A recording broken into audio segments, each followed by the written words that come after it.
This is Confluence, and you're listening to the Literati Records podcast.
Welcome to episode 112 of the Literati Records podcast.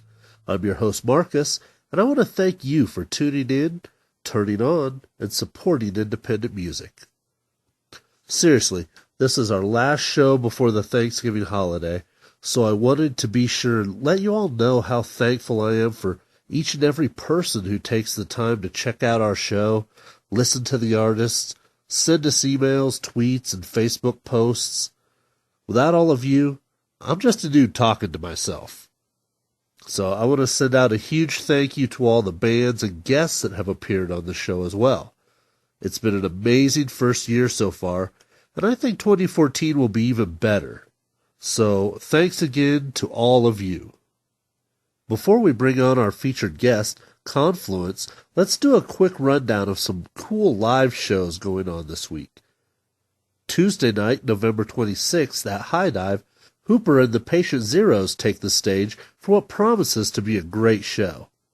On Wednesday night, November 27th, the Baltic rocks Lost Lake for a little pre-Thanksgiving goodness. Friday, November 29th, Black Lamb headlines High Dive, while Varlet brings their dynamic sound to Larimer Lounge. But Saturday, November 30th trumps all with 3 big shows to choose from. Il Cativo throws it down at Three Kings, Tomahawk Fox lights it up at Larimer Lounge, and Confluence releases their new singles collection with a party at High Dive. Lots of great music happening, so hopefully you can get out and catch a show over this long weekend. Our featured guests today are Holy Underground band Confluence. With influence such as Foals and Minus the Bear, mixed with plenty of angular math rock-inspired technicality, Confluence does a good job of remaining accessible to most audiences.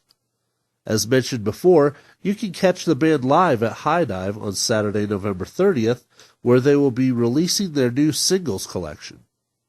The guys were kind enough to supply me with a preview copy, and I'd say the new material finds the band refining their sound that they first put forth on their I Haven't Really Been Living EP, while showing the band to be greater than the sum of its individual parts, having the benefit of more time spent playing together and gelling as a unit. All the music on today's show is from their 2013 EP, I Haven't Really Been Living, and is available on their Bandcamp page. For a complete track listing of today's episode, check out the show notes on our website at www.literatirecords.com. Now, enjoy getting familiar with Confluence. I'm down here at Meadowlark, where my guest is the band Confluence. Let's start on my left here and get names and instruments. I'm Alan, I play bass. I'm Ian, I play guitar and do vocals. My name's Brett, and I play guitar.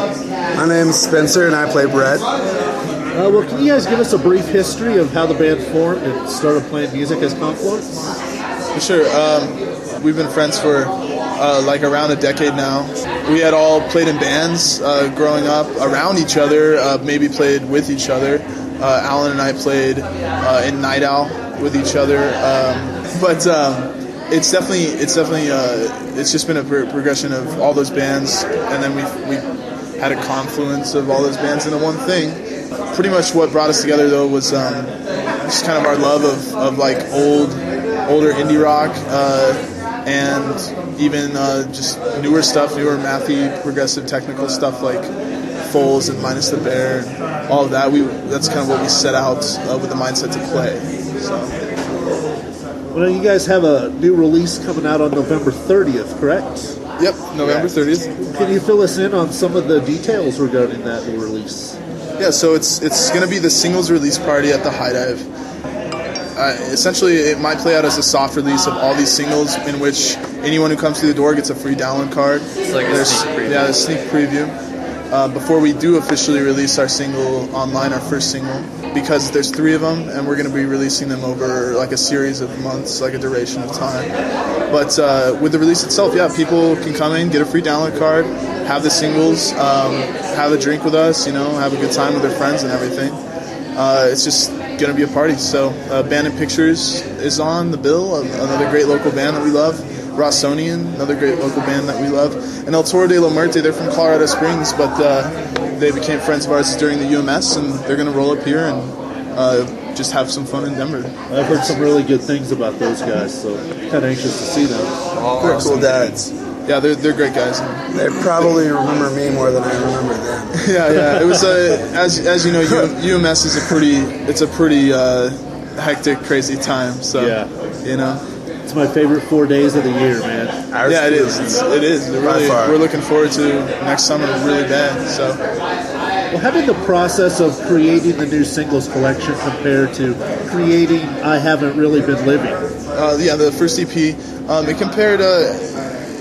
Actually, there was a lot of differences as opposed to comparisons. The first EP, we feel like we did cuts and corners. We definitely kind of rushed through it because we wanted to get that first release out. And then with these ones, we went in and took a lot more time. Just laying down more tracks. Looked for a lot more details. Worked out the details. The good thing about the first one is that we were able to pair up with Gerak from Mammoth Cave. He's our engineer over at Mammoth Cave. And with this, we went back in with him, and we had just more of like a clear goal in mind, a clear mindset and stuff. So, How would you say that the music compares? yep, the musically, these singles are very. They're not very different. I mean, we have a consistent sound, but they are different. They evoke a lot more mood in my mind. There's an element of just them being more serious and having a lot more contrast. Then I'd say songs on the first EP, like a couple come to mind for the first EP. But about 3 of the songs on the first EP we still really enjoy playing. We still really like. But these new ones we're really happy with, really content with. So I think the new songs were more written as a band, whereas our EP, a few of the songs off of that were written before Brett even joined up with us. So when he did join up, he plays on every song on our EP, but it was more like an addition to that EP. Yeah. Whereas these songs are definitely more organic and written together as like a whole. Direct input. Almost in my mind, this is like our first release. yeah, it's true. It's like our first release where we are Confluence, where we are kind of how we're going to continue to sound and progress, rather than just writing songs and recording the songs we wrote. Yeah, for sure. I'm trying to remember the name of the one track. Oh, Awaiting? Awaiting. Okay, cool. That track's really awesome. I love the guitars on that. They just the way they play off each other is excellent. Yeah, definitely. We definitely, and that's kind of stems from what Spencer said. We look for more interplay in the writing process, and we got that out of these new singles. It was Brett and I, just our ability to, now that Brett was kind of like a full force in the band, has his creative mindset into it. We were able to make these like interplaying, kind of counter melody style guitars and stuff with each other. I feel like that's a pretty balanced song. Like, it's not just Ian playing a part and us all playing with him. It's just like it's more complex than a lot of the other songs we've written and recorded, and I think it's almost probably the most listenable. Yeah. So like it's more fun for us to play, and it's probably more fun to listen to. Yeah, it's an interesting balance between complexity with that song and also repetitiveness, repetition, and that's something I think we intentionally did. We wanted to make something that has something that it hooks into your brain and pounds into your brain with that. But yeah, like, and that's kind of the funny thing about the way the band works is like a lot of it is me sitting down writing a riff that might be very like bass centric, or it's something that just like repeats a lot, and then I bring it to the table and we see how we can chop it up, we can see how we can make it different, and we can see what can grow out of like 1 or 2 riffs. Alan will take it and apply it to bass, and Brett will apply it to guitar, and then Spencer will come in with all these rhythmic variations. So. Now you guys are also part of the Holy Underground family, correct? Yes. I love what those guys are doing over there, man. How important has it been having that support system in place? It's been integral to just like all the success we've had since like officially forming in January. They've helped us out immensely along the way. They gave us insight on doing these singles and what's going to come next with them, like PR wise. But in like kind of in just the fundamental way, they've helped us book plenty of great shows with plenty of great bands that we really respect, including Maps and Atlases, the Tontons, Typhoon, This Town Needs Guns. James and Ethan alike have helped us book just a series of great shows. So. Well, who are some other local artists that you think our listeners should check out? Local artists-wise, I mean, it actually relates back for me right off the top of my head back to our release party. Check out Abandoned Pictures. Right now they are doing a Kickstarter for their first debut album, so they're going to need help with that, but they also just want people to be able to listen to their new stuff. Rossonian, again, is great. Rum Tum, John from Rum Tum. Awesome. Yep. Shout outs to Holy Underground guys. Rum Tum's killing it. Flashlights is killing it. Man Cub's coming back. We got Shady Elders opening for Mazzy Star. Yeah, that was pretty cool. It's very cool. Stag. Another band I love over there. Stag was the coolest set I saw at UMS, and I did not know they were a Holy I saw them on Holy Underground, but didn't realize. Of course. That was pretty. That was probably one of my most pleasant surprise sets Oh yeah. Absolutely. I think one thing, just one piece of advice to anyone just wanting to search around for some local music, just hit up Holy Underground's page right off the bat, and then from there you can stem out to all the old projects that people have been in and those current incarnations and the old projects that we've been in. And, Yeah, you got all the Hot Congress bands too. Hot Congress. Princess music, Hot Congress is Denver music. doing great right now. My heart was broken when Achille Lauro broke up. Yep. Oh yeah, yeah, Yeah. for sure. I saw Distant Correspondent Yep. for the first time a few weeks ago. They were really cool. Nice. Yeah, Distant Correspondence, great. Well, what track off your first EP, I Haven't Really Been Living, should we close this interview with? Founded Way. Yeah, I would say Founded Way. It's probably the best, the best representation of us off that EP, and honestly, be ready for the Can we next slip singles. one of our singles? We could maybe give you like a small preview, but I think Founded Way is going to give you the best idea of what those new singles are going to be like. So Founded Way it is. yeah, definitely. Thanks a lot, guys, for taking time to get thank together you. with us, and looking forward to the new singles collection coming out on the 30th. And have a great release show. Thank you, Mark. Thank you. Thanks for the Thank time. You can't see the end of the line. Your best ain't the hollow ground. And if you can't see the end of the line, your best lay your body down. Oh, lay right down. 'Cause I'm drifting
right now.